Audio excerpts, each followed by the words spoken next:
போயிருக்கின்றேன்.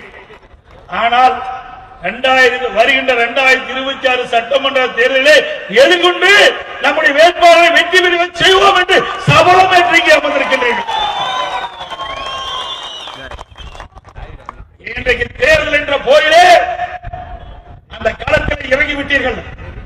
2026 சட்டமன்ற தேர்தல் அறிவித்தவுடன் அந்த தேர்தல் என்ற போயிலே எதிரிகளை ஓட ஓட விரட்டி வெற்றி கழக கொடியை நிலைநாட்டுங்கள் என்பதை இந்த நேரத்தில் தெரிவிக்க வருகின்றேன்.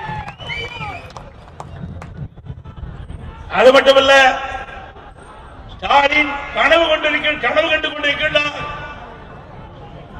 2026 சட்டமன்ற தேர்தலிலே 200 இடங்களில் வெல்வோம் என்று சொல்லிக் கொண்டிருக்கின்றார்.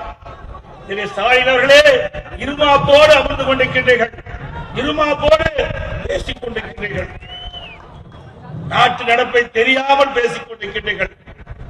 இன்றைக்கு தமிழகத்திலே எந்த மூலை முடுக்கில் சென்றாலும் மீண்டும் அனைத்து இந்திய அண்ணா திராவிட முன்னேற்ற கழகம் தான் ஆட்சி வரும் என்று மக்களுடைய குரல் ஒழித்துக் கொண்டிருக்கின்றது. திரு ஸ்டாலின் அவர்களே,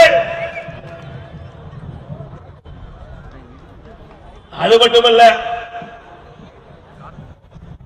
இன்றைக்கு திரு ஸ்டாலின் அவர்கள் முதலமைச்சராக பொறுப்பேற்று 4 ஆண்டுகள் நிறைவேற்றது. 5வது ஆண்டு அடியெடுத்து வைத்திருக்கின்றார்கள். இந்த 4 ஆண்டுகளே திராவிட முன்னேற்ற கழகம் என்ன சாதனை படைத்திருக்கின்றது, என்ன திட்டங்களை கொண்டு வந்திருக்கின்றீர்கள், அதனால் மக்கள் என்ன நன்மை பெற்றிருக்காங்க என்று உங்களால் சொல்ல முடியுமா? முடியாது. இன்றைக்கு உதாரணத்துக்கு ஒன்று கள்ளக்குறிச்சி மாவட்டம். இந்த மாவட்டம் நீங்கள் வைத்த கோரிக்கை, எங்களுக்கு தனியாக கள்ளக்குறிச்சி தலைவிடமாக கொண்டு புதிய மாவட்டத்தை உருவாக்க வேண்டும் என்று கோரிக்கை வைத்தீர்கள். அந்த கோரிக்கையை நிறைவேற்றிய அரசு அதிமுக அரசு.